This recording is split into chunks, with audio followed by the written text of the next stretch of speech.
Millions. I mean, you think about it, it's every single second. So what she's asking is, there's yeah. Hang on a second.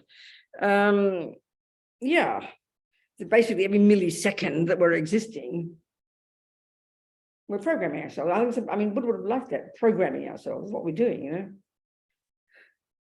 And so, of course, sometimes some actions we do is a complete action. There's like a not killing. There's a being, you have a decision, I won't kill it, your motivation is compassion, you do the action and the result comes. I mean, there are many of those, we don't even notice, but there are many, of course, it's just the thoughts are involved. Sometimes you do an action without the thoughts, of course, that's obvious. This goes without saying, doesn't it? Yeah. So what happens with letting complete? What do you mean, what happens? Well, you have an intention, you have an object, you don't complete the action. So then? So those seeds that let's say you have an intention to I don't know, kill a cockroach, but you don't do it. That's right. Well, I mean, you program your mind there, don't you? Obviously, it's got to be some result. You program your mind, and eventually you will kill the cockroach because you're having the thought until you change it, isn't it? I mean, every thought you have stays there, and you grow the habit, don't you? What's here? Do you understand my point? I don't know what you want from me besides that. Where's the gallery? It's just only 2 people. Why is there only 2 people in the gallery? And why am I so prominent? I don't want me there. Get me out of the way. No matter what I do, I can't get me out of the way. Get me off. I mean, get me in the gallery with everybody else. Up there, I see. Okay. Different computer. Yeah. That's better. Yeah, that's better. Yeah, I can see everybody.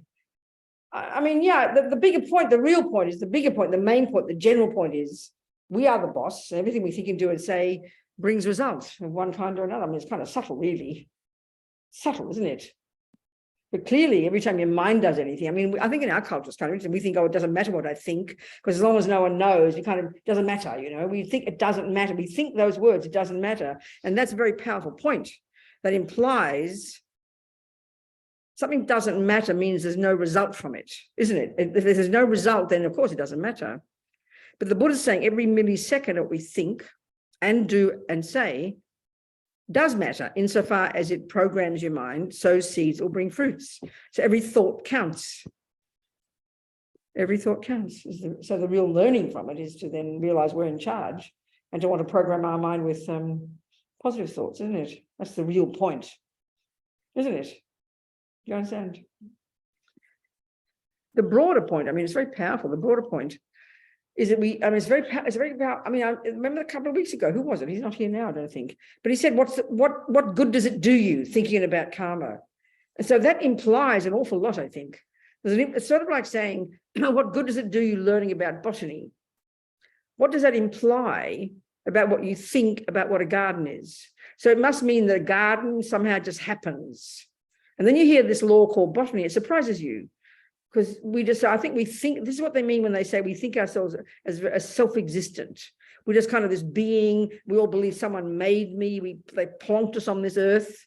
They give us a mind. Things happen to us. There's a feeling, a very strong feeling, I think.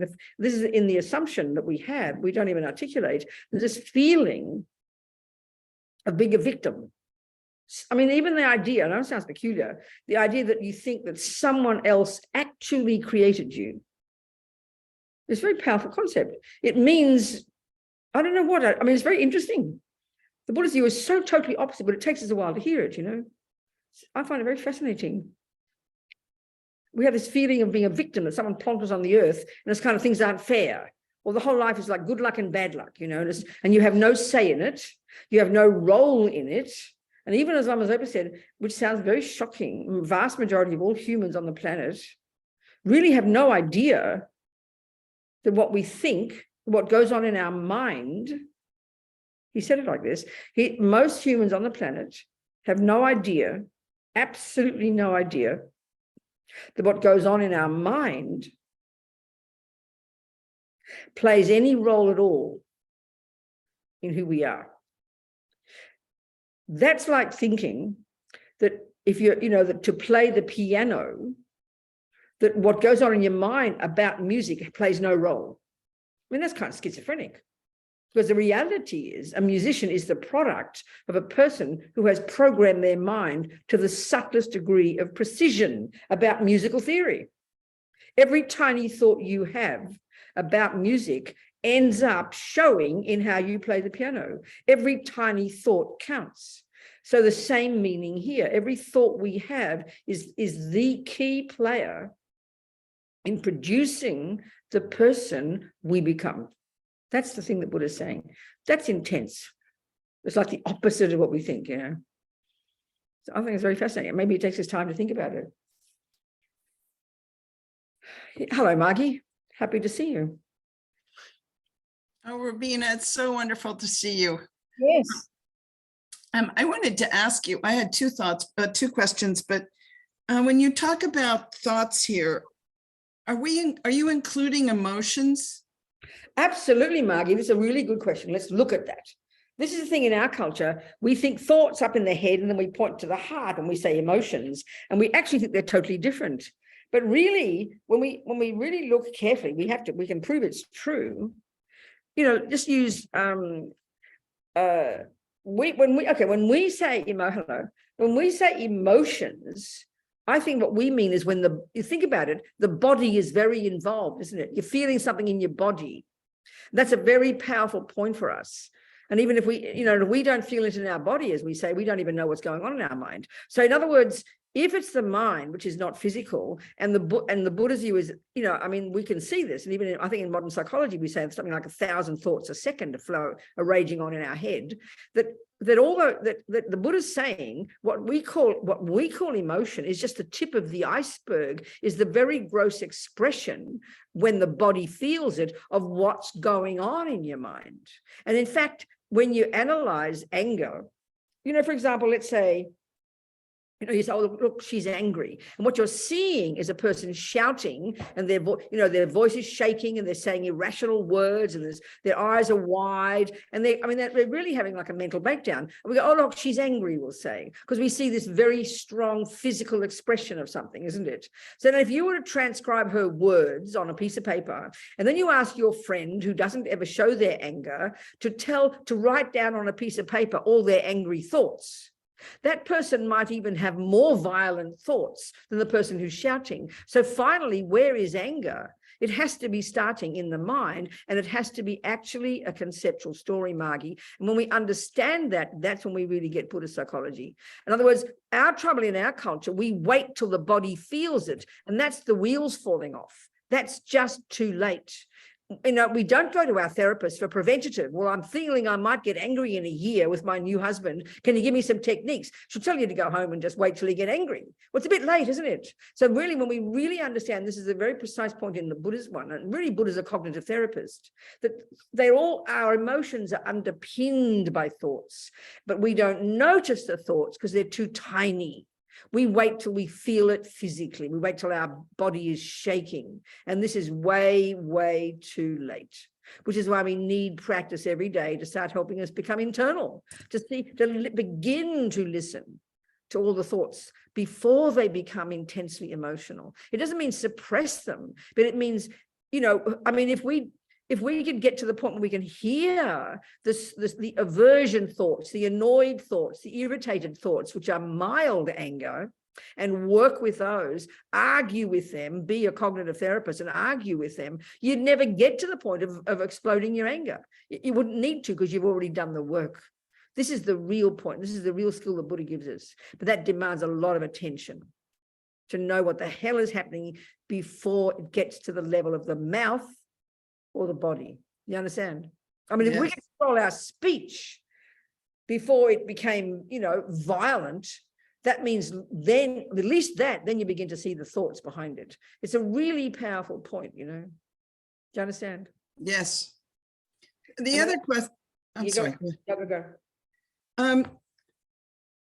I find myself talking about emotions and thoughts. I find myself annoyed by the apparent increasing obsession in our world with AI, with artificial intelligence. And maybe this doesn't really relate to what we're talking about, but how do you as A as Buddhist. a Buddhist who really thinks things through, how do we look at artificial intelligence, i.e. manipulating everything that somehow computers are gonna save our souls or save us? Yeah, I think all of those skills we've got have to be useful if they're underpinned by altruism. Every tool you've got, including the most violent energy called nuclear energy, can be used perfectly if we use it, if it's all underpinned by altruism and the wish to make the better world. Of course it is. But if we misunderstand it and misuse it, I mean, it's like the Buddhist view saying that the mind is not physical. It's a very clear point. And when eventually you get to see your own mind, which is quite advanced, and you get clairvoyance and you see the past and the future, and this is a natural result of getting shamatha, a natural result of getting single point of concentration. And this knowledge has been around for 3,000 years. It's all there and tested and proved and experienced by probably millions of people, although we're cynical modern people think it's all a load of rubbish. But more and more now people are looking into it and taking it seriously, this knowledge. So when we really see that the mind is not physical, let's just take the Buddhist view as our given at the moment, then there's no danger with artificial intelligence. But if we actually think that we're creating a person, then that's insanity. It's like utterly demented, because material is not a person. So, yeah. I mean, but out of interest, who knows? I mean, I'm just wondering karmically, I wonder if it's possible for a person eventually to embody a piece of metal. You understand? So a robot really is the embodiment of a real consciousness, but that wouldn't be, you don't make that conscious. It's like cloning. You see, it's cloning. We talk about cloning that sheep. I mean, there's all more cloning since Dolly, I'm sure. Maybe they're cloning all the time. We don't, I mean, what do they say? That we're thinking we created. We think we create babies for a start.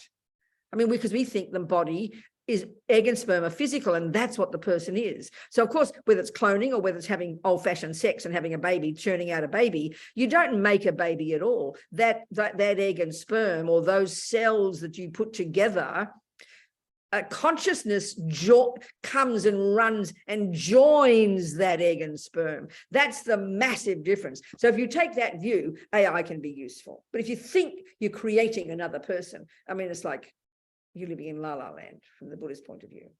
You understand my point? I do. Robina, I'd also really like to thank you I'm very moved by your first session when you talked about the mind. And I just felt like I finally got a lot of the Buddhist teachings I've heard over many years, how it's really, to me, it's really the capital M mind is consciousness and eternal. Yeah.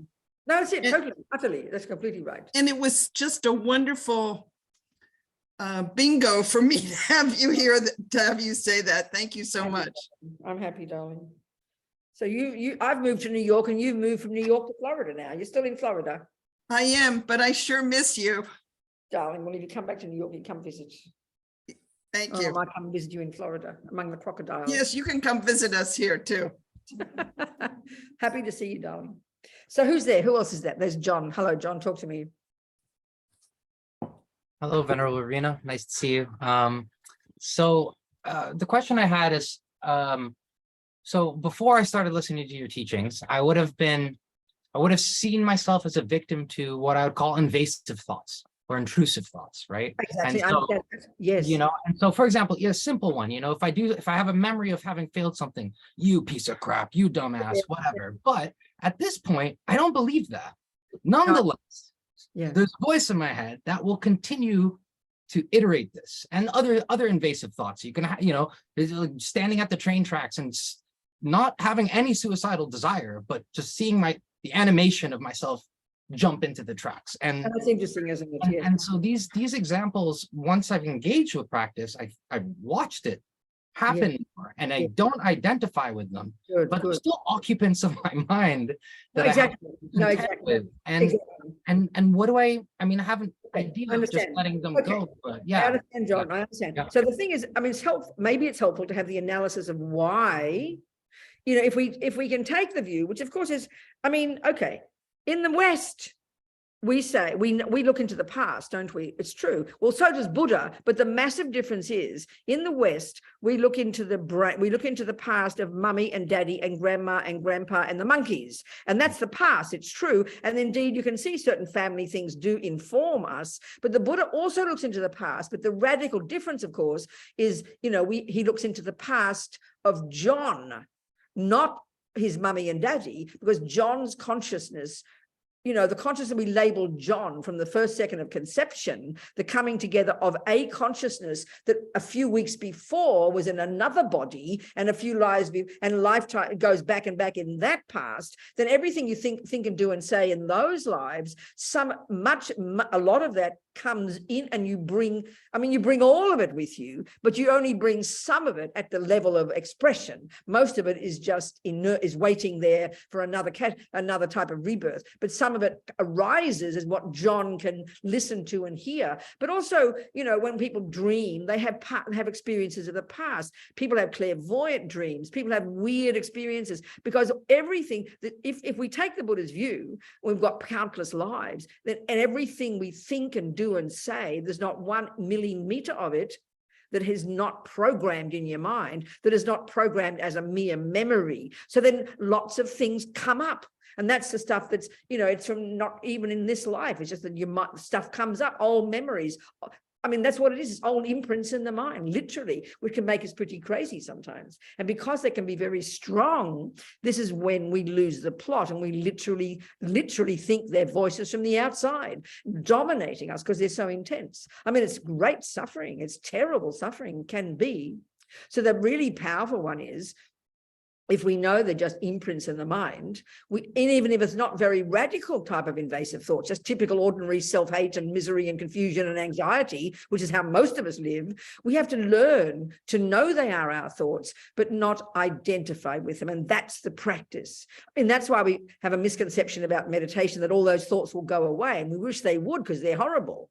But we have to learn to be courageous, to know they're all there in my mind. This big soup is in there. And I've got to start learning to start to unpack and unravel it, and learn with the wisdom part of my mind, and the clarity part of my mind, and the confident part of my mind, because it's all just my mind really beginning to run the show, and learn not to believe the stories they say, which means don't identify so much with them, and then to grow our positive thoughts. And that's not just some passive activity, it's a very proactive activity. So really, Buddha is a cognitive therapist. It surprises us, but I always keep saying this, it doesn't surprise us that when you learn music, you have to really squeeze your brain and learn lots of thoughts. And we accept that that's called learning, but not when it comes to emotions. We somehow feel like we're a victim of emotions. We're sort of this, it's very fascinating to me because they're so powerful. Mm-hmm. And of course, our tragedy is we believe whatever thoughts pop up.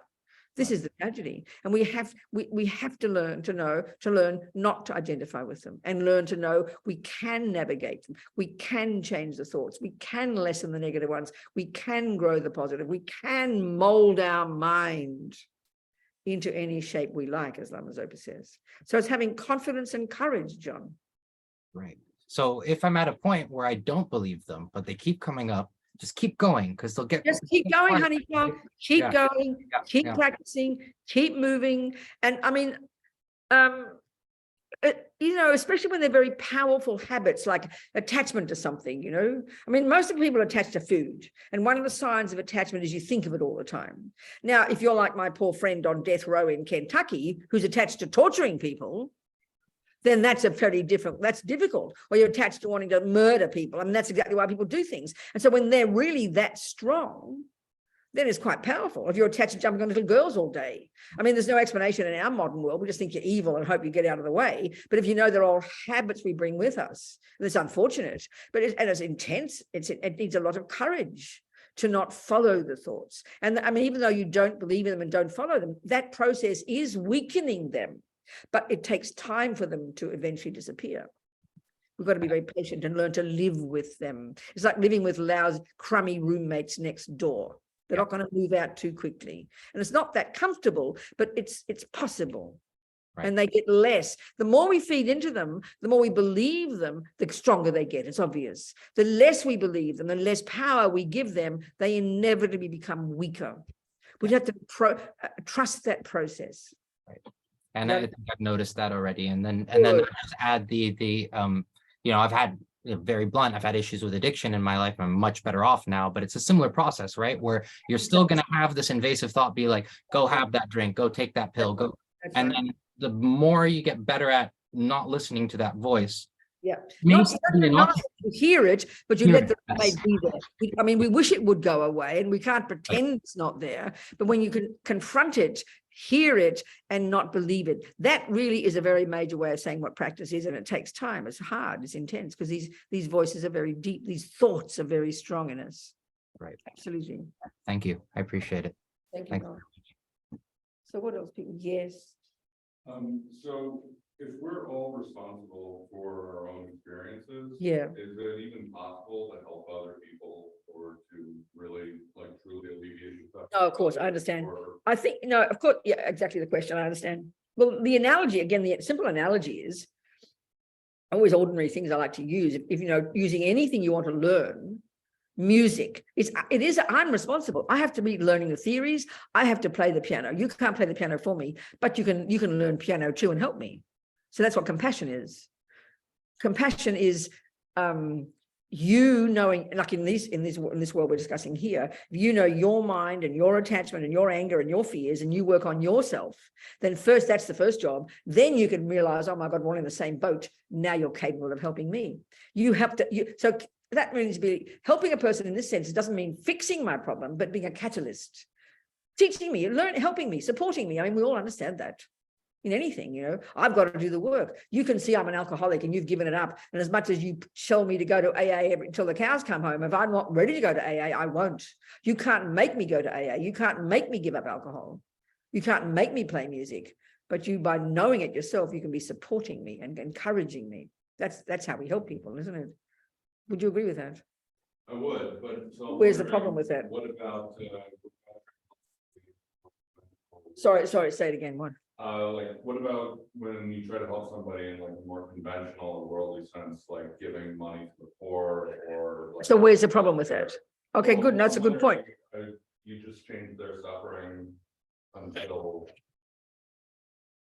Can it actually help, or to actually help somebody who's teaching Dharma the only? No, I see what you're saying. Yeah, no. I mean, that's the ideal. Surely the ideal one is you can help me learn to, I'm just using the example. You can help me learn to make money myself. You could help me learn to make money. But maybe I'm not ready for it. So maybe giving me some money is okay. But that's where wisdom comes in, I think. We can sometimes be very sentimental and rather patronizing how we help people, I think. And, but I think if we can, this is how people often talk in helping poor countries and things, educate people to help themselves rather than just being like their mother and giving them the money. But at the same time, if you walk past a homeless person, it's good for you just to give somebody money out of the kindness of your heart, Has to be. Because as a practice for oneself, being generous is a very powerful practice to open our hearts to others. It's a very good practice we should cultivate in ourselves for our own benefit, to open our hearts to others. And it's a tiny little, and every tiny thing we do can always help. Kept everybody from asking the next question. Shush now. Who's talking? We didn't hear what you said. Okay, I think it's all right to do it, but wisdom is important to know if it's beneficial. The more you know a person's mind and what they're like, then the more wisdom you'll have to know how to help them. And depends on who the person is. It may be your kid. No, I'm not going to give you any more $5. You've had too many $5. So the answer is no, I'm not going to give you $5. That's wisdom, Do you understand? Mm-hmm. Yeah. Does it make sense? Yeah. Somebody else, please. Who else is there? Yeah, that's Eileen, sweetheart. Talk to me. Unmute, darling. Okay. You said, and I'm trying to understand this, that literally there are imprints in our consciousness that we're not even in touch with in this life at all. Oh, 99.9% of our thoughts. Right. Of course, I mean, if it is true, we take this given that your consciousness goes back and back and back. And if it is so, the way Buddhism describes, every millisecond of anything we simply have any contact with through any of our five senses stays as a memory in the mind. So there must be trillions of memories in our mind.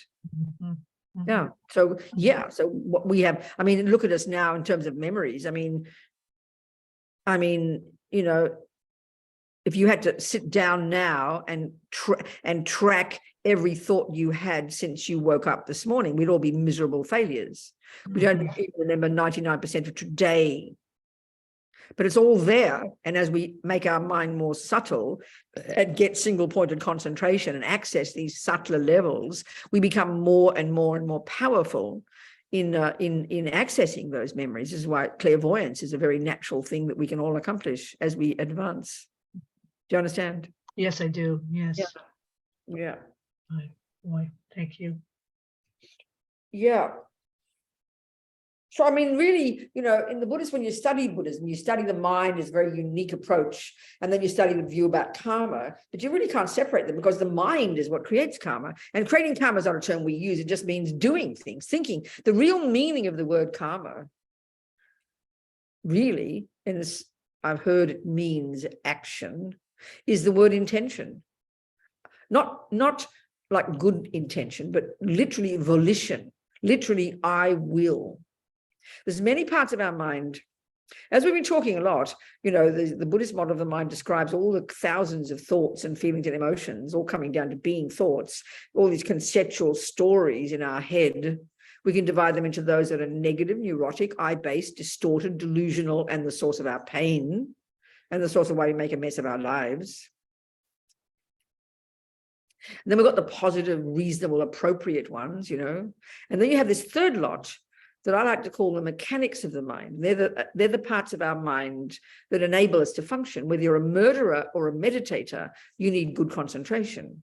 So concentration itself isn't itself something positive, virtuous. That's a very specific meaning in Buddhist psychology, but it's utterly necessary. But if you're a murderer, you need it as well. So there's all these mechanics, and intention is one of those. It's this bare bones volition, and it's there every millisecond. It's if you want a boss inside our head, intention is the boss. It's without intention, nothing else follows. But because it's so instinctive and we're so programmed for so many lifetimes, Buddha says, and so automatic, all the things we do that we call instinct, they're all volitional. They're all there, driven by volition every millisecond. But it's so fast because we've been doing it so often, it's totally automatic.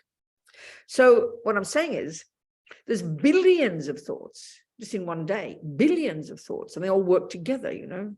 And it's because of habit, So really, I mean, I remember the Dalai Lama in one of his teachings about Maharudra, knowing about the nature of your mind, is that we can talk about it. It's very fascinating. You can study it. It's totally outrageous, actually. It's unbelievably sophisticated, the way they describe the workings of the mind. But as His Holiness said, to really directly have an awareness of your mind, that's really sophisticated, really advanced. Because if it is not physical, I mean, it's just an abstract concept to us. The mind is the brain. Oh, I see. The mind is not physical. Oh, I see. And meanwhile, we have all our thoughts, you know. So to think it's the brain or to think it's not, it just seems a bit abstract. But to become familiar with the actual clarity of your mind, they call that the conventional nature of your mind, is really quite advanced. And you can only do this in the depths of this subtle meditation, of this genius technique these Indians invented 3,000 years ago, shamatha, you know. So it's extraordinarily sophisticated.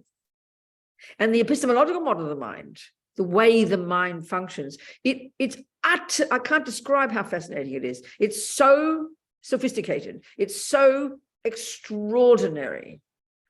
You know, I think scientists, modern thinkers would be absolutely fascinated to study it.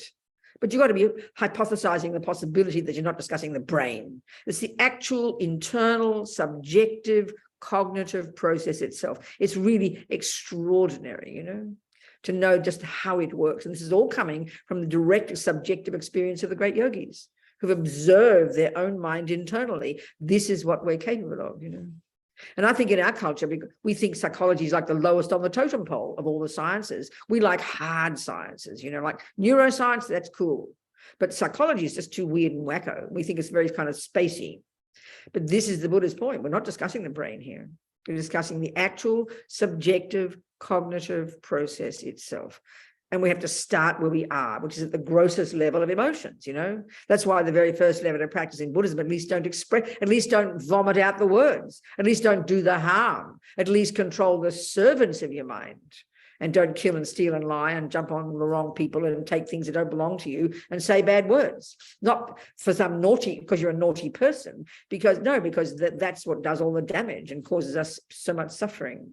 And if we can begin to even control our body and speech, even though you're working on the body and speech, you're also actually working on your mind, you know. You're deciding, I will not say those words. Then you've really got space to be your own therapist, as Lama Yeshe puts it, to see your mind, to hear the thoughts before they become emotional, before they're ready to vomit out the mouth uncontrollably. And this doesn't seem possible to us because in our culture, we don't have methods for observing our thoughts. We're now using the Buddhist methods. You know, we mightn't call it Buddhism, but everybody who says mindfulness is coming straight from Mr. Buddha, you know. So these skills are there. And it really does take time. It really does take time. This is why, as I was saying the point before to John, until we're quite advanced with single-pointed concentration, some level of real control, our minds are going to be pretty berserk, you know. And so we have to have the courage to learn to live with the thoughts, to identify what they are, and then more and more to identify ourselves with a positive one, and to identify and to have the courage that I'm not set in stone, that my mind is infinitely capable, infinitely flexible. That has to give us courage. But we have to have the courage to not want to deny the thoughts, not want to push them all away, which is a very strong tendency, because we can't stand them, you know. I mean, we all recognize that. We can all see the irony of ego is that there's some negative thoughts. I never met a person yet who says, Robina, I never stop thinking good thoughts. I never met a person like that. It's always the uncontrolled thoughts, the negative ones, and usually they're about ourselves. So ironic, you know. And of course, as we start to do this work, this inner work, whatever methods you use, I don't care. Have a good therapist, do what you like. You always got to do the work in the end. You've got to do it. We all think we're getting worse, you know, but they even say in the texts, Bongka Rinpoche in his classic Lam Rim texts says in describing the 9 stages of developing single-pointed concentration, shamatha, that the sign of success at the first of the 9 is that you think your mind's getting worse, but it's not. We're becoming familiar with all these conceptual stories that are just raging on all the time. And because we mostly pay attention to the outside world, I mean, it's a practical issue. No wonder we don't know what we think. We don't pay attention to it. That's why we only notice what we're thinking when it becomes vomiting out as emotion. When your heart is beating or you're inert in bed and can't move because you're profoundly depressed. Because we haven't paid attention to these thoughts that eventually manifest as emotions. That's the job, that's the skill that the Buddhist methodology gives us. And this is not belief, this is truly psychological. I mean, Buddha didn't say the word psychology, he didn't speak Greek back then, for God's sake. We put everything in Greek, don't we? All our fancy things. As soon as it's a neurotic state of mind, look, even look neurotic, Greek. We call them all Greek. All the plants are Latin and states of mind are Greek. I don't know why, but I just think it's a more fancy language or something. It's hilarious. And it sounds more serious, you know. Oh, psychology, schizophrenia, psychopath. Isn't it? It fascinates me. It fascinates me. But Buddha used the word mind. That's why he doesn't use the third term. I mean, we think body, mind, and then soul or spirit. He doesn't talk like that. He just happens to say that mind has these subtler levels that you could argue could be a bit like what people mean by soul, but it's not something mysterious. We can learn to drill down and become super familiar with it, which is our job. We can't get far until we've got single-pointed concentration, but it doesn't mean we can't do a lot. We can do plenty, you know. So it's a massive job, really. But the hardest one is not to believe them. the hardest one is when you wake up one morning depressed, or you wake up one morning anxious, you know, it's hard to not believe the story. It's hard, it's really hard. So it's constant work, and it demands courage and perseverance. But the strongest one, as Lama says, with all the delusions, all the neuroses, you know, the misconceptions, because that's why they're called, anger is a misconception. Attachment is a misconception. It's highly emotional, because that's what the level it gets to, but it's underpinned by this story that exaggerates certain aspects of the object. So when you're angry, the person appears ugly to you. When you're attached, the cake appears delicious to you. We know this, but because the habit is so strong, of course we believe it. There's not 1 millisecond in my mind when I'm hungry for that cake. There's not a millisecond of space not to buy into that story. Why? Because the energy of dissatisfaction coming from inside, and the hunger, the emotional hunger, and the neediness and the expectation and the emotional hunger, yearning for some happiness, is so strong. And that is what makes the cake look so delicious. Literally, we create that delicious cake. We can see it if we think of it carefully. But because it's so strong, the emotion is so intense, nothing in you is almost like it's impossible until you start working to not believe that story, to not believe that divine thing on that plate, that delicious cake, like vibrating deliciousness. And because the emotion coming from the mind, because the feeling of dissatisfaction and the emotional hunger and the feeling of something missing is so powerful, which is what attachment causes us to feel. And that informs the way the cake appears. I mean, you're set up for trouble. The cake's going to be in that mouth in 1 second. And then what comes is disappointment, you know, because it's not what you thought it was. You over-exaggerated it. Yeah. So if the seeds in the minds are all about the attachment, and that's so powerful, why then, once we eat that cake and we get sick, why don't those seeds? I know, it's fascinating, because next day you want the cake again. Yeah. You forget. So you forget those the. aren't the seeds that are planted. I know, it's because the attachment is stronger than the aversion. Okay. It has to be the attachment to the cake, the habit, just the habit. You've programmed. You've drilled this. You kind of driven this. You've got this. You know, like, what do you say?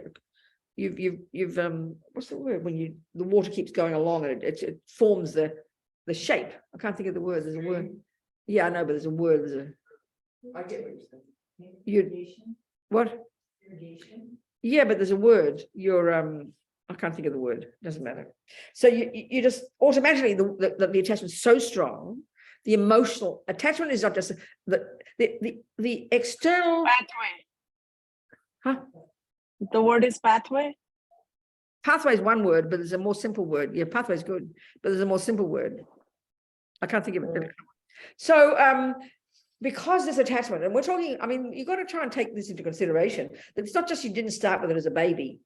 You're fully programmed from countless lifetimes. I mean, attachment is so much more intense, so much more subtle, so much more pervasive, so much more utter than we can even conceptualize. That it's a powerful drive. It's like an intense drive. So there's this intense attachment, which is emotional hunger, really. Its feeling is emotional hunger, missing something. And then it makes the cake look delicious. And then believing that when you get the cake, and it's true, it will trigger pleasant feelings, because pleasant feelings is not negative, is not positive or negative, it's just what it is. It will trigger pleasant feelings. But because we're so hungry for the pleasant feelings, we've forgotten that the same cake yesterday, when we ate too much of it, caused the vomiting feelings. But that all goes out the window, because it's like, so one of the functions of attachment is the expectation, hope. You're hoping it'll do it this time. You're hoping it'll do it this time. You're frantic, you're desperate. Surely this time it'll make me, the happiness will last, you know. So we forget the same cake is what made you vomit, is what triggered the pleasant feeling. But the biggest tragedy is we've got to watch this process. Attachment in its nature is dissatisfaction. It can't be satisfied. It's not possible. And that takes time to analyze. So the dissatisfaction is there, but along next to it is all the anticipation and the excitement, because this cake's about to come. So the enormous anticipation is so delicious. We know anticipation is so delicious. So the expectation and the anticipation of the pleasure that you're utterly convinced will come when you get that cake. So when you get the first mouthful, this is a tragedy, you get the first mouthful, and it triggers very delicious feelings, guaranteed. But right next to that pleasant feeling, the attachment is disappointed. That pleasant feeling is not enough. So attachment's still hungry and it's dissatisfied. So it wants the next piece of cake, hoping that'll do it. The next mouthful, it hopes that will do it. So these two are running together. The pleasant feelings, the anticipation building up to wait for the pleasant feeling. The pleasant feeling does come, but attachment is not satisfied. Even with that blessed, pleasant feeling, it's not satisfied. This is the tragedy. So then you're anticipating the next mouthful and hoping that will bring satisfaction. The worst thing of attachment is it believes when I get it, I'll get satisfaction. But all it does is not only doesn't bring satisfaction, it ends up bringing more dissatisfaction. As my mother used to say to me about food, I hear it. The more, she'd say, Bobsy, that's me, the more you get, the more you want. I mean, our mothers know this. This is like universal wisdom. It happens to be that Buddha is good at articulating this, that's all. He's got this way of presenting it. That's attachment energy. And it's totally, in other words, we're junkies, basically. It's totally addicted. I can't think of the word. This word keeps coming out of my mind. Question, would you like less fan? Huh? You seem to be cold. You're always moving your ropes to cover up. What are you saying? Are you cold? No, I'm fine. Okay. What am I doing? I'm just probably Well, fiddling. just- I fiddle all the time. You notice I fiddle. I must thought you fit. were Yeah, I do. I fiddle and with my hands. I notice when I have to check something on a video, I'm shocked. Question two. What? Question about Go what on. you were saying, if you can catch your mind before at the very first instant that it has the thought. One time I thought I heard you say, if you just don't identify with it, but then another one, I think that you said you argue with it, and I've also. Sorry, what? So you have a thought, do you use antidotes on the thought, or do you? Oh, hell yes. There's a multitude. There's so many. Yeah. Okay. I mean, first of all, what we realize is 1,000 thoughts a second. So forget that. So all we can do is try and deal with the grossest ones, before they vomit out the mouth and before they cause me to kill you. I mean, really, that's the first step. If we can have good behavior, the world will be a very happy place. So we can at least calm our mind down to the point that the body and speech don't express them out. Yeah, my point is quite profound. So that's the first practice. That's why it's a profound practice. Then it gives us the time to become more conscious of all the thoughts. So when your mind, is just, like in the morning, and you're just sort of, you're feeling, you see, our trouble is the thoughts are all there, but we wait till we feel it. Well, it's too late. We make a big fuss about feelings in our culture, but we've got to get it before it feels it. But it's too late because we're not subtle enough. So, you might feel anxious when you wake up, worried about something, or you're tired, or you feel the pain in your knee. And it's usually something physical that triggers it, or something external like the weather or the clock, or you got up late. 1,000 little tiny external events can trigger the thoughts. So then that's when you have to catch them. So, you catch them as much as you can. You have to catch it. And then you have to identify what it's saying. The thoughts all saying their stories. Do you understand? You catch it. So then, first of all, that one, let's say it's like you're irritated because the next door neighbor's making a noise. That's a very easy one. You hear it, I wish they'd make that noise, and that damn person next door, or whatever. Give it a break, Robina. Shut up. You just argue with it. You use a multitude of arguments. She's a human being. She's allowed to make a noise. Call it something different, Robina. This is the way it is. You argue with yourself. That's a very good way you practice throughout the day. Your husband's, if you have a husband or a wife or whatever, or a dog, and they're slurping their tea. I mean, the simplest example. We get irritated at the smallest things, don't we? Little things. And they're already it's fairly gross. But then when you try and grab those and you can argue, sometimes, and then when the thoughts are just chatting away, endless. Don't shut up, Robina. you know, or just be quiet, doesn't matter. Or don't buy into them, honey. Don't get caught up in them. So we end up getting, that's why anxiety becomes overwhelming. Every thought that arises, we start buying into it and writing a novel around it. Allow them just to be there and get on doing with your job. Do the breakfast and do the dishes and drive the car and go here and or do your meditation and just go on doing what you do. Allow it, because you can't control every thought. We haven't got advanced. But the obvious ones, when you argue with them, That's a powerful practice. Like all the time, things upsetting us in the daytime. There's so many things happening in the world. You read the paper, and you hear about this, and you hear something, the noise is too loud, and your next door neighbor, your sister says done this endlessly. They're the ones we can apply antidotes. Argue with them, be more compassionate, be patient, don't say the word. It's full on, it's ongoing. Do you understand? Yes, Eileen, Mary, or Marg, go on, Margie, go. Hi, this may be just repeating what you're saying, but so in essence, we're eternal consciousness. We're not human, we're not animal, you said, but that's right. On the most gross level, it's our mind with a small m. It's the same thing, but it's just a tiny, tiny sliver of what we are, or what consciousness really, you know, I'm trying to tie the two together. Try what two together? Well, the mind that we have that chatters and says the neighbor is noisy when they shut up, and yeah, and then okay, thank you, Margie. So sure. Okay, let's look at the Vajrayana model. The Vajrayana view of the universe is very specific. It talks about we've got basically, well, it's also the Buddhist view in general, not just Vajrayana, but there's, you know, basically there are minds, consciousness, individual mind streams, they call them, a continuity of consciousness. So at the moment we label one of those continuities of consciousness called Margie, and then we can track Margie's consciousness moment by moment, second by second, back. You get back to conception, and that consciousness was existing before conception, and it was in a previous, and you can go back and back and back, and you can track this river of mental moments. So there's billions of those, and they're called, actually the term in Tibetan, Sem Chen, is sentient being, mind possessor. It translates as mind possessor. So the Buddha is asserting that there are trillions of mind possessors. So we use mind, I think, in general, in modern world, only to refer to humans. But any sentient being, a dog, an ant, a bug, a monkey, and then we know Buddha would assert trillions of other beings whom we can't see, who don't have gross physicality. So there are trillions of these different consciousnesses, each of them experiencing the fruits of their own programming, basically. Some are intensely blissful and some are intensely suffering.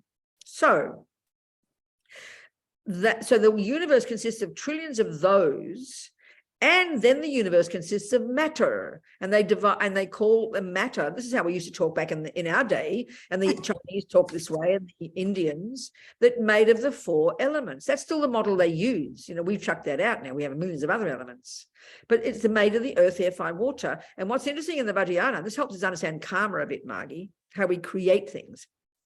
All these consciousnesses are inextricably linked to their own set of the 4 elements. So there are the physical elements of the external world, but every individual consciousness has its own set, and they're inextricably linked to these 4 elements. So then within that, and this is when they describe the death process, you've got gross consciousness first. Now that's sensory, and that's obviously related to this bag of bones. The sensory consciousness, the way we cognize phenomena via the 5 senses. And that dominates us. And that, as far as we're concerned, is really what we are and what the world is. It dominates us. We make the body the boss, as Lama Yeshe says. So then we've got more subtle, we've got gross consciousness, and it's inextricably linked with the gross body. That's that. So the death process, and this is what happens when you go to sleep, it's this gradual deconstruction of those the 5 senses, and the physicality and the level of consciousness that's connected to the physicality. So when you go fast asleep, I can open your eyelid, you can't see anything. I can tap you on your arm, you won't feel anything. And this also happens at the time of death. So that's the gross consciousness has ceased. Now you've got subtle consciousness, and that's actually your mental states. They are in their nature more subtle, even though we access them in our daily lives, but only at a very gross level, at a level of conceptuality. That's a very gross level of mental consciousness. But they've got these much subtler levels, and that's what we access when we dream. That's our subtle consciousness, and that's inextricably linked to our subtle physicality, which is the subtle nervous system, 72,000 subtle channels throughout the entire body. And through these channels are coursing all these different subtle wind energies, or prana, which are the basis of the 15 years of study the Tibetan doctors do, and the same as the Chinese. And then all of those different wind energies are intimately connected to their own our own mental states. I mean, they're all coursing through our body. This is not how we talk in neuroscience, obviously. So you go to your Tibetan doctor, and she will feel your pulses. She feels the imbalance of certain wind energy, and she knows it's connected to your attachment, which is why you're being berserk and out of control and having anxiety attacks. She knows that imbalance of wind is connected to your anger. They can see exactly all the different states. So that's the subtle wind energy coursing through the subtle nervous system, connected to all your different states of mind, your mental states. So when your gross consciousness has ceased and you've stopped breathing, you're not dead yet. Your mental states are still, your mental consciousness is still there. And it can take up to 3 days before your mind leaves the body altogether. And then that's called subtle consciousness. But then it gets ever more subtle, ever more subtle, ever more subtle, until eventually it gets to what they call extremely subtle consciousness, which is all that's left. And that's what they call clear light consciousness. And that's inextricably linked to the subtlest of wind energy. And that's what leaves the body, implanted with all the karmic seeds of Margie's karma since beginningless time. And then depending on the karmic seed that was triggered when she stopped breathing, that programmed her, she will then leave that body, and she's already programmed, and she'll find a new mummy, and off she'll go, expressing herself in a new body with a new way of being, all according to your karma. So we've got gross consciousness, subtle consciousness, and extremely subtle consciousness. Well, as Lama Zopa says in his book, How to Face Death Without Fear, the one that came out a few years ago, and I really recommend you get it. I edited it. So it's as he says in there, there's a chapter in there, death is what the yogis have been waiting for. So why? Is because they practice throughout all their sadhanas, they do all their practices, training their mind to get to the subtle level through concentration. But when you go through the death process, your mind naturally gets very subtle. And if you can be conscious of it, which is what the yogis are, they can go through the death process with complete control and get to ever more subtle, ever more subtle, ever more subtle, until eventually they get to the clear light level, and they're totally, and that's like the microscope of your mind. It's all now completely unencumbered by all the grosser levels, all the conceptuality has ceased, all the sensory has ceased, and you're totally in touch with your very subtle level of consciousness, and that's what's capable of getting enlightened and removing all the obstacles to all the qualities. That's what we're trying to get to access that very subtle level of consciousness, which is the most powerful, most capable level of our mind. Wow, that's extraordinary. And it's also the eternal part of us, right? I mean, but we can't always really access it. This is the key point for the Buddha, which sounds so wacky in our culture. Your consciousness is beginningless and endless, necessarily, because it's the product of cause and effect. So technically, logically, theoretically, if you posit cause and effect, by definition, you can't have a thing called a first cause, because it implies it didn't have a cause. And actually the Christians, I have this conversation with my priest friend, they talk a lot about how there can be a first cause, which of course they call God, but Buddha would say that's not viable. That's why he has no concept of a creator. We don't need creating, he says. Our own mind creates its own realities, life after life after life. It's a very outrageous view, actually. Beautiful. I thank you so much for that. Pleasure, man. Okay, it's true. I do keep putting this on. You're right. It's just an old habit as I'm fickle. Then all this falls off. It's supposed to be there, you see. So always putting it on and always covering my arm. I know it's true. He's right. He's observing. Hey, thoughts ride on the winds? What, darling? Thoughts ride on winds? Thoughts what? Ride on. Yes, thoughts. They were saying mind rides on the winds. It's true. I mean, when you said when you're anxious, it's like there's a storm going on inside. When you look at a person angry, the breath is so intense because the mind is out of control. So they're linked together. That's why when you go to your Tibetan doctor, your Chinese doctor, they'll give you herbal medicines that calm the wind energies down, which helps calm your mind down. And that's why in yoga they're always hammering you on your breath.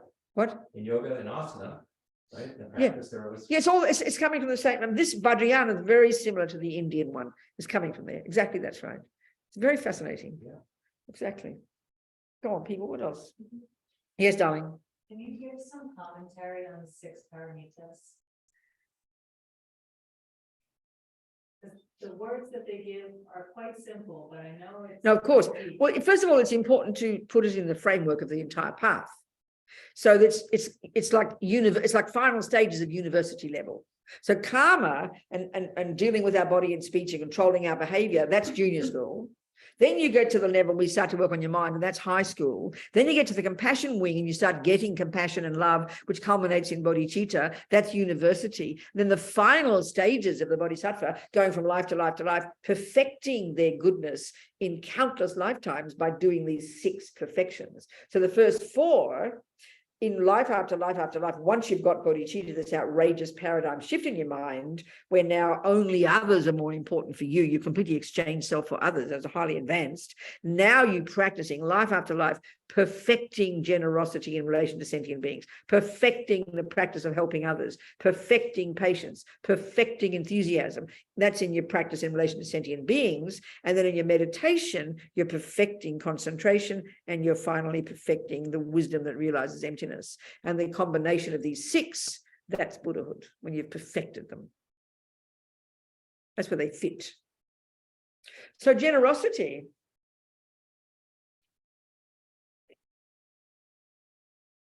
I mean, it sounds like, no, you're generous, I'm generous, but it's a very powerful practice. It's the very first step in this particular approach to the bodhisattva path, of where Tsongkhapa in one of his Lamrim texts says generosity is the wish-fulfilling jewel with which you can fulfill the hopes of all sentient beings. And it's the basis of the activity of the bodhisattvas, in that it develops a selflessness and undaunted courage to want to benefit sentient beings. So generosity is this powerful attitude you try to cultivate, that whenever you see a sentient being, if you were a bodhisattva, your first job is, what do they need? So we do that with our children, maybe with our beloveds, but the rest of the world, we couldn't care less. Do you understand? So bodhisattvas try to do it with everybody. As the feeling, when you're a bodhisattva, it's like you become the mother of the universe. So whoever you meet, they're your responsibility, So generosity is a powerful practice. We can see wherever we're at. We're not bodhisattvas yet, but it's a very powerful practice to consciously practice, to think of the sentient being, an ant. What does an ant need? What does it need? What does a person need? A homeless person, whatever. It forces you out of yourself to think, what can I give somebody? It's very powerful. And it's the starting point. Then the next one, they call it the practice of morality. Well, the whole path is morality or good ethics, but there's a different level of morality or ethics. So the first stage is the practice, junior school and high school, if you like, the first 2 scopes that they talk about, the Lamrim. This is the morality of refraining from harming.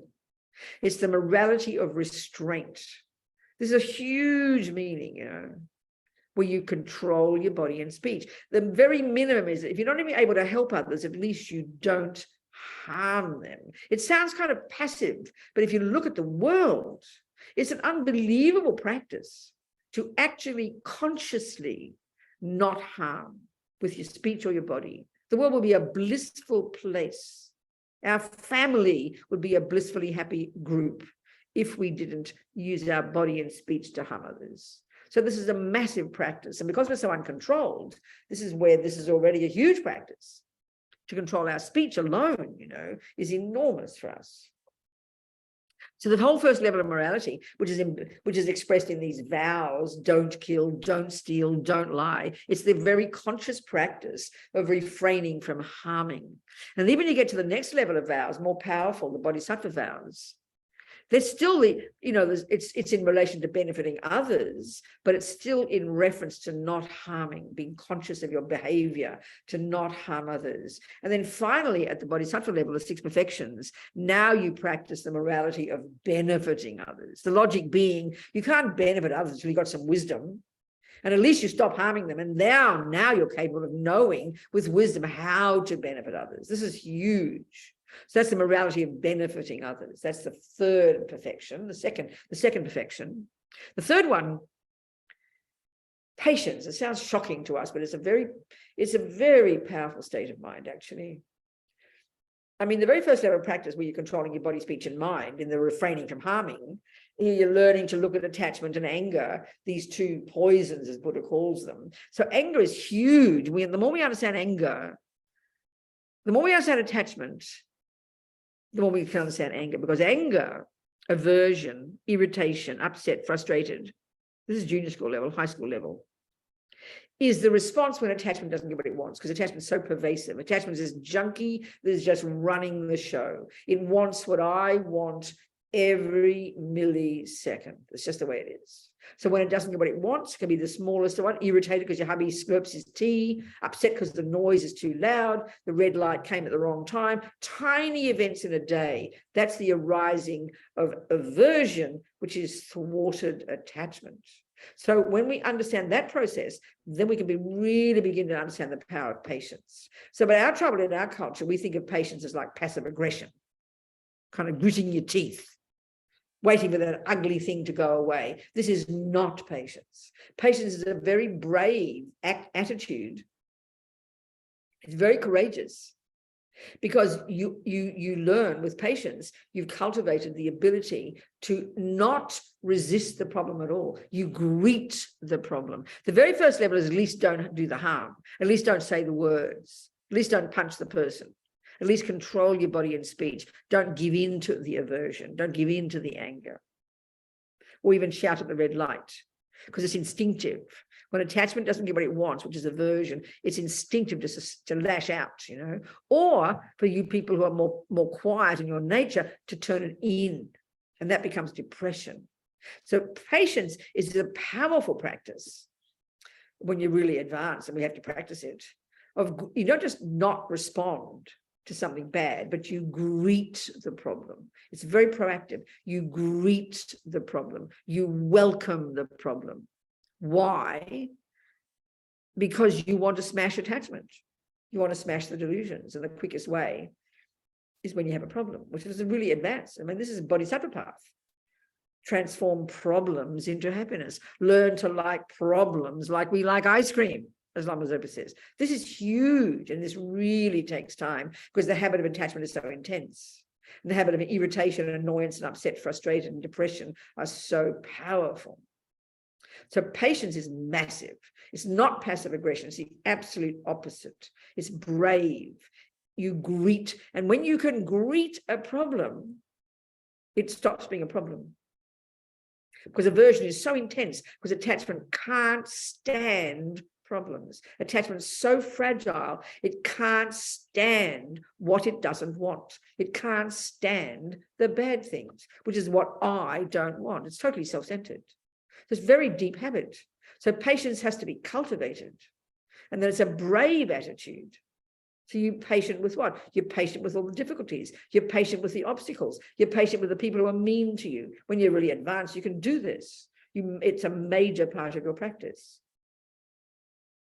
It's huge.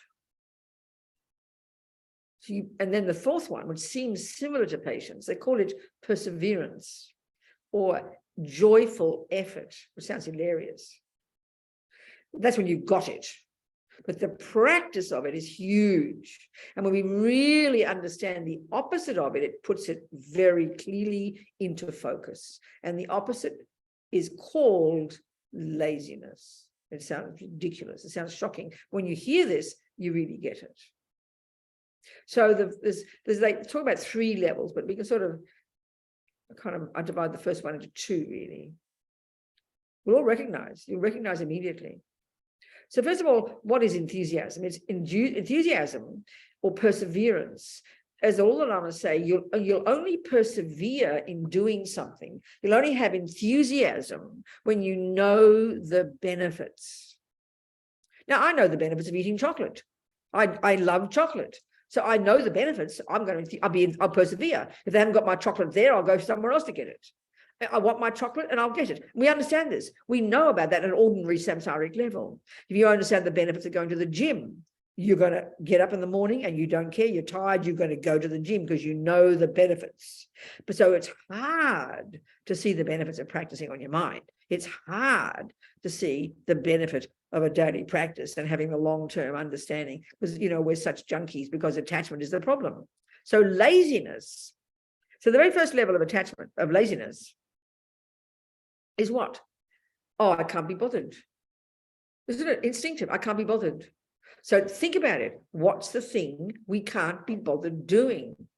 is what attachment doesn't want. Attachment is what drives this. This attachment here is this pervasive attachment for our comfort zone. Think about this. Forget about sex and drugs and rock and roll and being liked and all that. This is just this primordial attachment to being comfortable. And the thing that attachment doesn't want is when you have to make effort, because it hurts. So we don't want to make effort. So the first level is I can't be bothered. Look at it, this inertia. Now, the only time you will make effort if you know the benefits. That's why you have to remind yourself every day. What am I trying to practice for? Why am I working on my mind? Why am I doing all this difficult practice? Why am I trying to do this? You know, because you've got to know the benefits and it takes time. Then you will go against that instinct to I can't be bothered, and you will do it. You will make the effort. And by definition, effort is what, and you have to make effort. This is the point, because you're not good at it.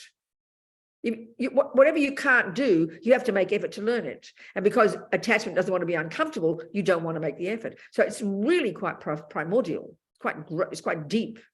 Now, another aspect of that one, and it's another one really, is the next level. They sort of talk about them in the same way, but I think there's an extra level. This one is, oh, I'm too busy. I'll do it later. This is a really naughty one. Because it's sort of like you really, the first one comes, it can't be bothered doing it. And it happens so quickly, you can't be bothered. And then you say to yourself, get yourself off the hook. Oh, I'll do it later though. And you feel better. But we know later never comes.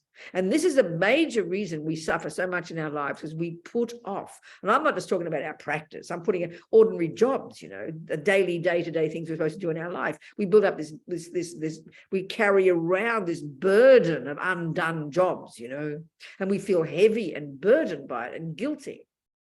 And then when you do the job, you're shocked that it took you 20 minutes. You feel so much better. But this is one of our worst crimes, because we are deeply attached to being comfortable. We don't want to be uncomfortable. It's very profound. We can see it. We can hear it. Now, the worst kind of laziness, the deepest, the most primordial, which doesn't seem initially like a laziness, but they call it laziness. It's this feeling, I can't do it, not possible, I am not capable. That's what makes us give up most things. Too difficult, I can't do it. And I'm talking ordinary samsara here, going to the gym, achieving a goal, you know, doing whatever you like. We give up. Oh, it's too difficult, I can't do it. And what do you mean? What's difficult is what attachment doesn't like. The effort is too painful for us. But when you know the benefit, then you will make the effort, and then you get the result and you feel so good. So it's really quite profound. Enthusiasm, joyful effort.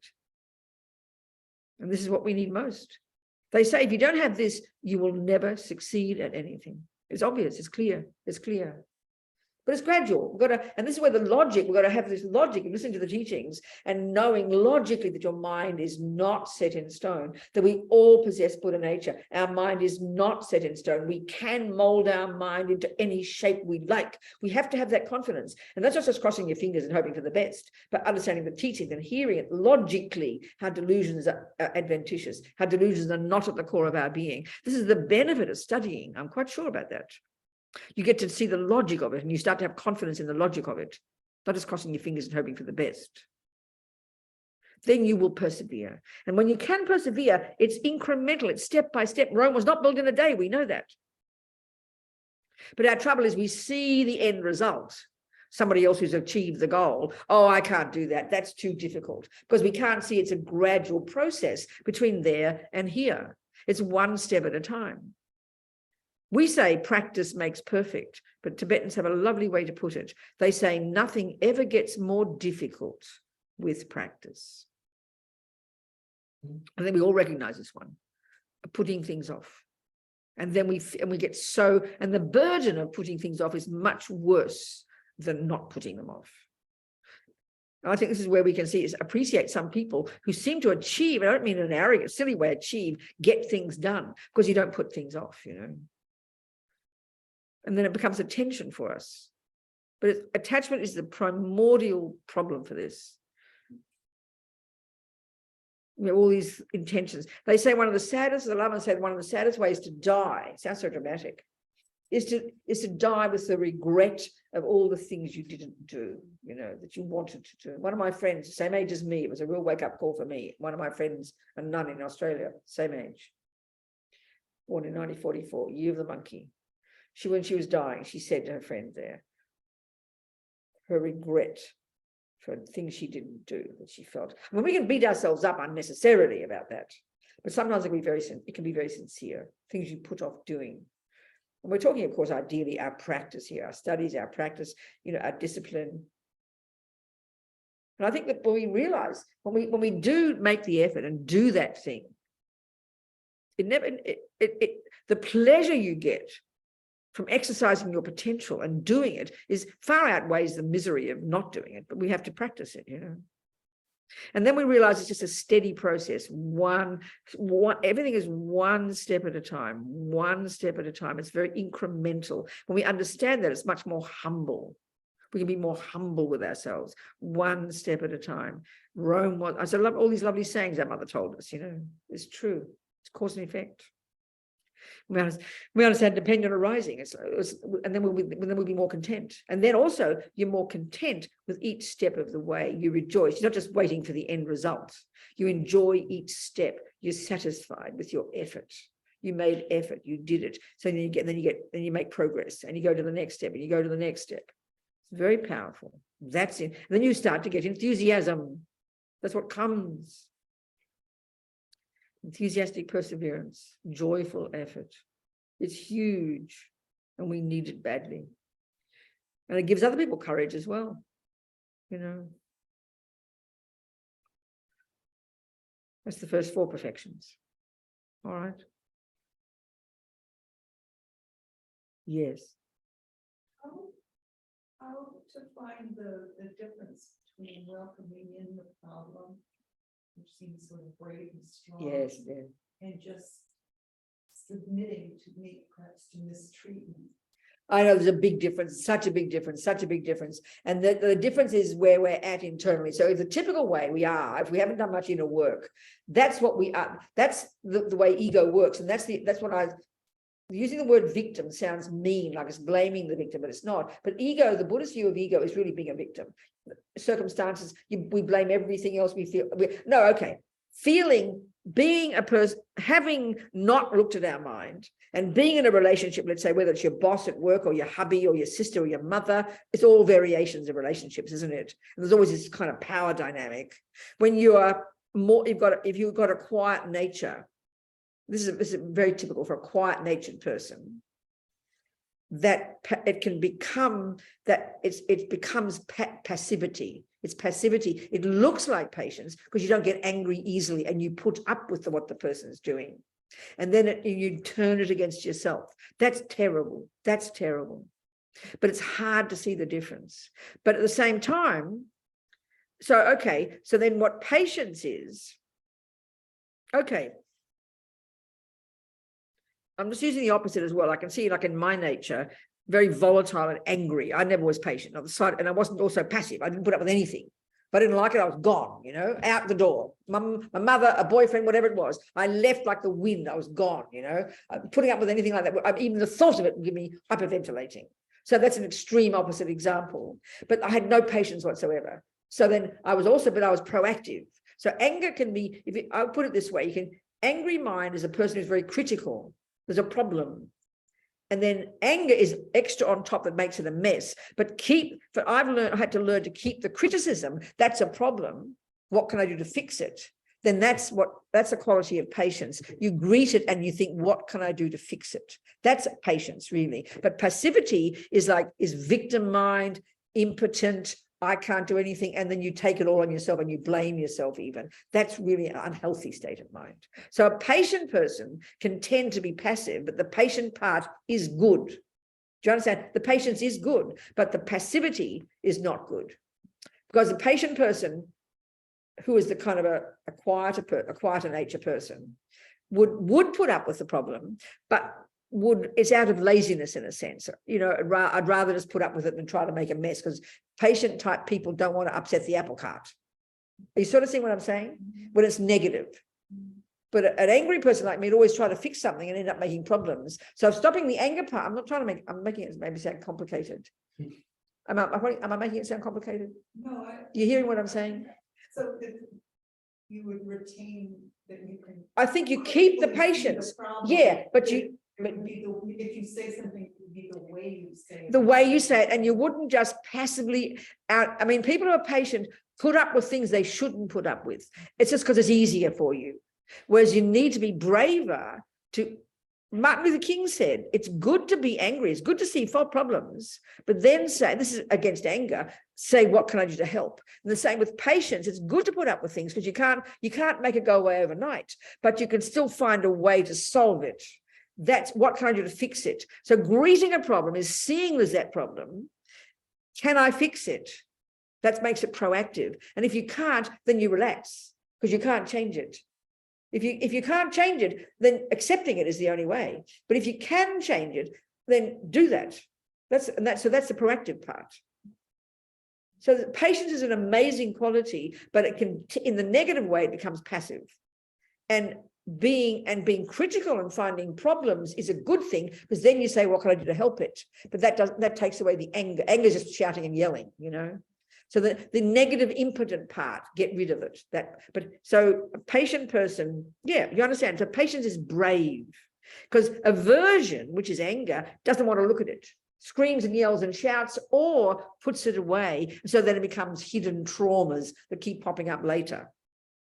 Trauma is just undealt with stuff. That's all it is. But if you deal with things, which is patience, you wouldn't have trauma because you've dealt with it and you move on. Do you understand?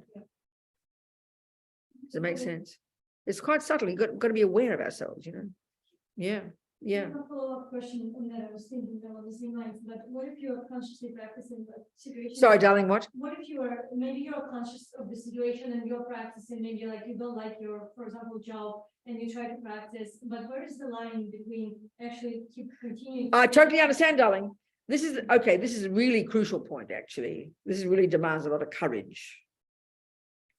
Whether it's a relationship, job, your mother, your sister, your husband, doesn't matter. It's the same. The victim mode, the ego one is poor me. I don't have it. Basically, we feel when we're a victim, which is ego, we feel we don't have a choice. This is sort of put upon me. So, you know, so that I come to you and moan and complain about my boss. And basically, and you'll say, Robina, you know, honey child, we've got two choices here. This is the point. If it's too difficult, you can't cope, then you must leave. And I'll say, oh no, can't leave. I'll never get another job.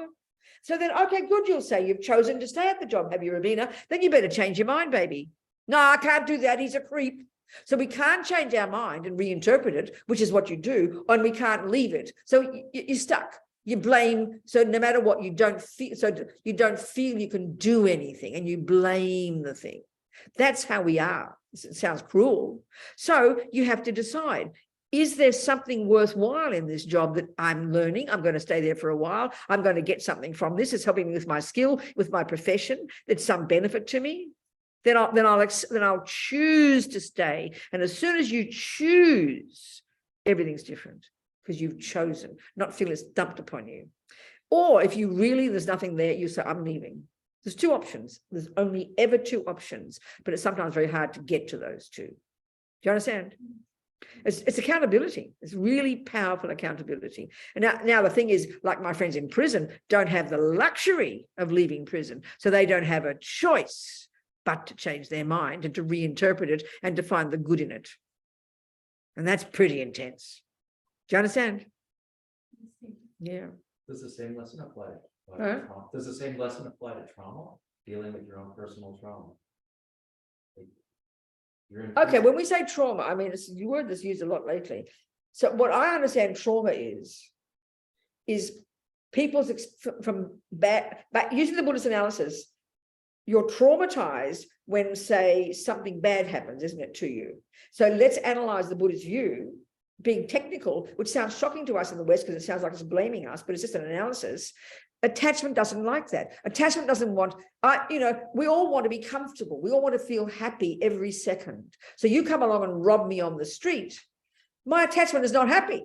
So what's going to arise will be fear, anger, or I will suppress it, and then I'll call that a trauma. So I'll never want to walk on the street again. So the cause of it is attachment and anger. It sounds so simple, but if a person can deal with it at that time, there won't be any trauma.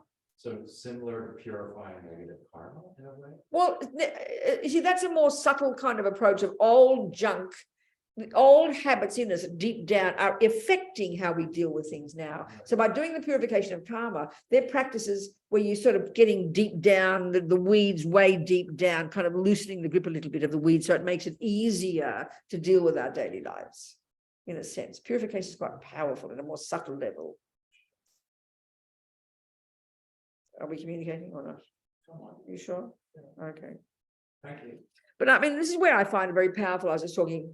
I always use the example of my friends in prison. And I mean, prisons are pretty horrible places. They're really suppressed. You're emotionally kind of just, you become emotionally bereft. If you don't have an inner practice, you're treated like a moron. You're treated like an infant. It's disgusting. The food is disgusting. You're treated like an animal, many of the places. I'm sorry, it is like that, with respect.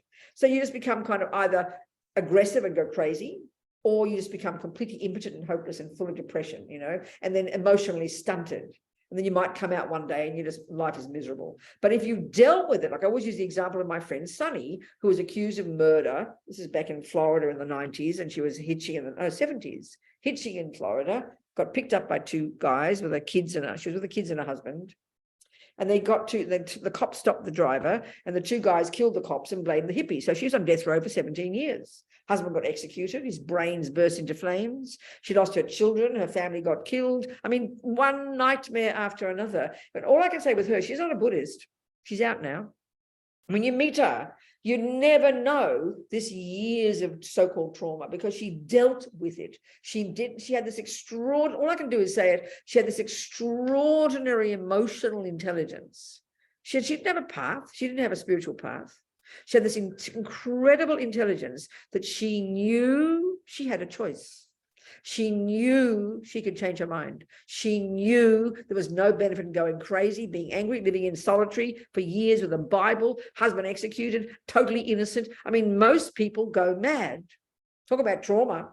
She had the ability to know. She said, at some point, I realized I couldn't change anything, but I decided I am not but they couldn't take my mind from me. So she said, I decided I'm not a prisoner. I'm a monk. I'm not in a cell. I'm in a cave. Now, I mean, she's not stupid. She knows she's not in a cave, but she radically changed her interpretation of this experience. And so she came out of this experience as a happy person. She's, when you meet her, she's this easygoing little old lady living in a wheelchair. Now, you'd never know she had this trauma, because it was intense, but she dealt with it. I mean, talk about a job, to have that level of ability to know you can change your interpretation of something. You always read stories like this. People in Auschwitz who came out happy because they were able to reinterpret their experience. That's really what we're talking about here. That's what we're talking about here. We can interpret our experiences, And some people just have that ability, but we can learn it. And that's really the essence of what we're talking here as Buddhist practitioners, Do you understand? And I mean, we don't have to, and you don't have to wait till you're sent to death row or Auschwitz to do it. We should start with the small things, like the hubby slurping his tea and the red lights and the baby things. But we don't. We wait till it's too late. We wait till the big things happen. And we wonder why we're not equipped emotionally to deal with them. Yeah. What else? What time is it? I've got to get up at 3 a.m. tomorrow morning to go to San Francisco. What? Just a minute. Wait a minute. Can you just wait? Can you wait? Sorry, being rude. I've got to check the time. So I've got to be up at 3 a.m. and I want to make sure I can get some sleep. It's 9 o'clock. I'm leaving in 3 minutes. Okay, 3 minutes to go. Oh, excuse me. I'm being self-cherishing here, wanting my sleep. In a lot of these places, a lot of these operations, it's there is the thing of intention, like the karma, to tell a mouse. Intention, and there's also motivation. So what's the point? What's the question? So what's the difference between intention and motivation? Okay, we'll leave that till next time I come. Okay. When's that? 2 weeks, isn't it? 2 weeks on the 9th. And then I'm starting in January, this new regime, isn't it? One Monday a month and one Wednesday a month. One Monday evening and one Wednesday afternoon. We thought we'd try some afternoons. Need some afternoon teachings, I think. So yeah, so then I'll come again in 2 weeks' time, and then we'll start in January. But yeah, I've got to go now. I'd like to go now, please, for my self-centeredness, to get some sleep. All right.